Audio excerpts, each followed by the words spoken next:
مودی نے اپنے ملک کے اندر دہشت کا راج پھیلایا، جس طرح سے مودی نے مسلمانوں کے لیے، عیسائیوں کے لیے، دیگر مذاہب کے ماننے والے کے لیے زمین تنگ کر دی ہے، جس طرح سے وہاں پر جو آزادی پسند قوتیں ہیں، کشمیر کے ساتھ جو ظلم کیا گیا ہے، وہاں پر جو مظالم بڑھے ہیں ایسٹ میں اور نارتھ ایسٹ میں، میزورام میں، ناگالینڈ میں، منی پور میں، تری پورہ میں، آسام میں، سکم میں، ان جگہوں پر جو بڑے بڑے مظالم کیے جا رہے ہیں، اس کے نتیجے میں امریکی حکومت کا، امریکی صدر کا، امریکی اسٹیبلشمنٹ کا کیا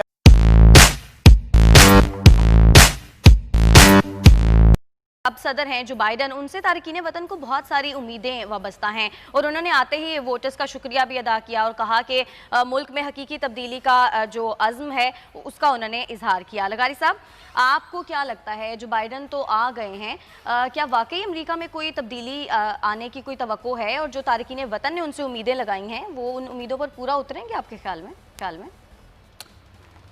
تارکین وطن کی امیدیں پوری ہوتی ہیں یا نہیں ہوتی ہیں، یہ بالکل ایک الگ معاملہ ہے۔ مسئلہ یہ ہوتا ہے کہ ڈیموکریٹس اور ریپبلکنز کا اپنا اپنا دور ہوتا ہے اور اپنے اپنے سٹینڈز ہوتے ہیں۔ اچھا، ریپبلکن جنگوں پر زور دیتے ہیں اور سمجھتے ہیں کہ ہماری اکنامی جنگیں ہیں، لیکن یہ پہلے صدر تھے ریپبلکن ڈونالڈ ٹرمپ، جن کے دور میں عملاً کوئی جنگ نہیں ہوئی۔ ہاں، یہ انہوں نے کریڈٹ لیا بھی ہے اپنے آخری خطاب۔ یہ جو پہلا ایک صدر تھے، اگرچہ انہوں نے جنگی جرائم بہت کیے ہیں، یعنی ایسا نہیں ہے کہ امریکہ نے جنگی جرائم نہیں کیے۔ ایرانی جنرل قاسم سلیمانی کو جس طرح سے ٹارگٹ کیا گیا وہ کوئی معمولی جرم نہیں تھا۔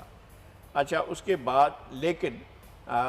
اس کا ڈونالڈ ٹرمپ کا ایک بڑا کارنامہ یہ تھا کہ ان کے دور میں جو بغدادی تھے، داعش کے سربراہ، ان کو ٹارگٹ کیا گیا اور ایلیمینیٹ کیا گیا۔ یہ بھی ان کے دور میں ہوا، اور ان کے دور میں اور بہت سے واقعات ہوئے۔ لیکن میں یہ سمجھتا ہوں کہ ڈیموکریٹس جو ہیں، اگرچہ ان کی شہرت یہ ہے کہ وہ ہمیشہ ڈیموکریسی کا ساتھ دیتے ہیں، لیکن جو بہار عرب آئی تھی اوباما کے دور میں، جس طرح سے وہاں حکومتوں کو الٹا پلٹا گیا، اور جس طرح سے الجزائر سے لے کر اور ٹیونس سے لے کر مصر تک، اور مصر سے لے کر یمن تک جس طرح سے حکومتوں کا تختہ الٹا گیا، یہ ایک بہت بری مثال تھی جس نے ڈیموکریٹس کو نقصان پہنچایا تھا اور ڈیموکریٹس کی شہرت کو بھی نقصان پہنچایا تھا۔ اب اگر یہ بہت سی بنیادی چیزیں کر لیتے ہیں کہ دنیا بھر میں دہشت گردی کی کہیں بھی سرپرستی نہیں کی جائے گی، جو امریکہ کرتا رہا ہے، اور یہ جو داعش تھی یہ بہرحال ڈیموکریٹس کے دور میں بنی بھی تھی اور پروان بھی چڑھی تھی، یہ ساری صورتحال رہی ہے۔ تو اب دیکھتے یہ ہیں کہ یہ جو ہمیشہ نعرہ لگاتے تھے کہ ڈیموکریسی کو چاہتے ہیں، ڈیموکریٹک ویلیوز کو چاہتے ہیں ہم، جو ڈیموکریٹک اکنامی کو چاہتے ہیں ہم، ٹرانسپیرنسی چاہتے ہیں، اور ہم جینڈر ایکوالٹی چاہتے ہیں، ہم پلورلزم چاہتے ہیں، یہ سارے نعرے اچھے خوشنما قسم کے نعرے جس کو ہم چبا بھی نہیں سکتے، ایسے نعرے لے کر وہ آتے رہے ہیں ڈیموکریٹس۔ لیکن ان کے کیا تھا جو ہلیری کلنٹن نے کہا تھا، وی کیم، وی سا اینڈ وی ایلیمینیٹ، قذافی کے بارے میں جس طرح سے وہ بیٹھ کر خوشی سے کہکہا لگاتے ہوئے وہ کہتی ہیں، یہ بہرحال ڈیموکریٹس کا ریکارڈ ہے۔ تو ڈیموکریٹس نے اس طرح کیا۔ اب اگر وہ ایک بہتر دنیا کے لیے وہ آتے ہیں، اگر دنیا کو امن دیتے ہیں، اگر ٹھیک ہے کہ دنیا بھر میں جو امیگرینٹس ہوتے ہیں ان کا ایک اپنا وہ بنتا ہے، اور ایسے ممالک میں جہاں پر آپ ان کے لیے بھی، امیگرینٹس کے لیے بھی سوچیں، آپ ان کے لیے بھی جو سوچیں امریکن ہیں جن کو ٹرمپ نے اپنی طرف کیا تھا، اور ان کو بھی سوچیں جو اب تک اپنی بند دیواروں کے اندر جو اصل مالک جو ہیں ریڈ انڈینز پڑے ہوئے ہیں، ان کے بارے میں بھی سوچیں کہ جناب ان کی زندگی کا کیا فیصلہ ہوگا۔ پاکستانیوں اور خصوصاً پوری دنیا کے جو مسلمان ہیں ان کے یہ اچھا فیصلہ تھا ان کا کہ جو انہوں نے سفری پابندیاں لگائی تھیں وہ واپس لے لی ہیں۔ مسلمانوں کو جس طرح ٹارگٹ کیا جاتا تھا وہ اس طرح سے نہیں کیا جا رہا ہے۔ ایران کے ساتھ جو یک طرفہ طور پر ڈونالڈ ٹرمپ نے اپنا ایگریمنٹ کو ختم کر دیا تھا، اس کو وہ ریویو کرنا چاہتے ہیں۔ چین کے ساتھ وہ اچھے تعلقات قائم کرنا چاہتے ہیں۔ انڈیا، ابھی تو میں حیرت سے دیکھ رہا تھا کہ تقریباً 16 کے قریب خواتین اور 6-7 مرد جو ہیں وہ انڈکٹ کیے گئے ہیں وائٹ ہاؤس میں، جو سب انڈین ہیں۔ تو بڑے بڑے عہدے ان کو دیے گئے ہیں۔ تو اب انڈیا کا انفلوئنس کتنا ہوگا؟ مودی کا انفلوئنس ہوگا یا نہیں ہوگا، اس لیے کہ مودی نے تو جپھی ڈال لی تھی، دوستی کر لی تھی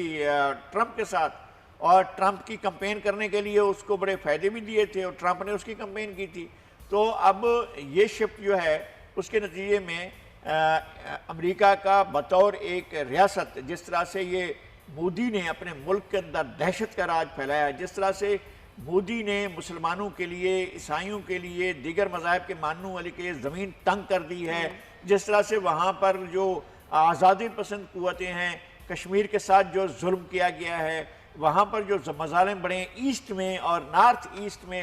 میزورام میں، ناگالینڈ میں، منی پور میں، تری پورہ میں، آسام میں، سکم میں، ان جگہوں پر جو بڑے بڑے مظالم کیے جا رہے ہیں، اس کے نتیجے میں امریکی حکومت کا، امریکی صدر کا، امریکی اسٹیبلشمنٹ کا کیا رویہ ہوتا ہے، یہ چیزیں آگے جا کر ہمیں پتہ چلیں گی. لیکن مسئلہ کشمیر کا کوئی حل نکلے گا جو بائیڈن کے دور میں آپ کے خیال؟ جو بائیڈن کے دور میں اس پر ہلچل ضرور ہوگی، اس لیے کہ ریپبلکن نے جو طریقہ کار اختیار کیا، ڈیموکریٹس کا ویسا طریقہ کار نہیں رہا ہے. اور جس طرح سے اس نے 370 کو ریووک کیا، جس طرح سے اس نے لوگوں کو وہاں جائیداد خریدنے کا حق دیا ہے، اس سے ڈیموکریٹس جو ہیں وہ اپنا اسٹینڈ میرا خیال ہے کہ لیں گے، اور وہ انڈیا کو اس بات سے روکیں گے کہ وہ کشمیر کے اندر جو ہے ایک ایسا علاقہ جس کے ابھی کویسچن ہے، جس پر وہاں تحریک چل رہی ہے آزادی کی، وہاں پر اگر اس طرح کا کرتا ہے تو پھر امن جو ہے، عالمی امن خطرے میں پڑ سکتا ہے. اس کے بارے میں ضرور سوچنا ہوگا. اور جو مقبوضہ بیت المقدس کو اسرائیل کا حصہ بنانے والا فیصلہ ہے، آپ کے خیال میں وہ جو بائیڈن واپس لیں گے؟ بہت مشکل ہے، اس لیے کہ ان کے ساتھ بھی وہ جو نائب صدر ہیں خاتون، ان کے شوہر جو ہیں وہ بھی خیر سے یا نہ خیر سے وہ بھی جیو ہیں، یہودی ہیں، تو ان کے بھی اپنے اثرات موجود ہیں. ان کے داماد تھے اپنا ڈونالڈ ٹرمپ کے، اور وہ ان کو گائیڈ کر رہے تھے. یہاں پر نائب صدر جو ہیں ان کے شوہر ہیں، وہ اپنا حصہ ضرور ڈالیں گے کہ جناب آپ نے ان کو بلیک کہا، وہ بلیک تو نہیں ہے، اس لیے کہ وہ تو جمیکن ان کے والد تھے اور انڈین ان کی اماں تھیں، تو وہ مکس قسم کی کوئی ہستی ہیں جو نائب صدر ہے. بہرحال ہم بدگمانی نہیں کرتے ہیں، ہمیں خوشگمانی کرنی ہے، وہ یہ کہ وہ فلسطینیوں کا جو یہ حق آیا اب مانگ رہے ہیں وہ کہ جناب ان کو ایک سوورن اسٹیٹ کا درجہ دیا جائے اور ان کا جغرافیہ سیٹل کیا جائے، اور یروشلم جو بیت المقدس ہے اس کا حیثیت اس کی بحال کی جائے اور اس کو حصہ مانا جائے اس کا فلسطین کا. یہ جو مطالبات ہیں اس پر انہیں غور کرنا ہوگا. اور انہوں نے بہت سے اسلامی ممالک کو بھی اپنی راہ پر لگا لیا تھا ڈونالڈ ٹرمپ نے. اب دیکھنا یہ ہے کہ وہ کس حد تک جاتے ہیں، اس لیے کہ وہ بھی بہت مشکل صورت ہے. اور شاہ محمود قریشی صاحب نے جو کہا ہے کہ نئی امریکی جو حکومت ہے وہ سی پیک کا حصہ بنے، آپ کے خیال میں کنسیڈر کریں گے وہ اس بات کو؟ دیکھیں، ایک سی پیک کوئی ایسا وہ نہیں ہے کہ یہ یعنی کنسورشیم بن رہا ہے. سی کچھ پروجیکٹس کا مجموعہ کا نام ہے، اور وہ راہداری کے مجموعے بھی ہیں، اور وہ جو ہیں انرجی کے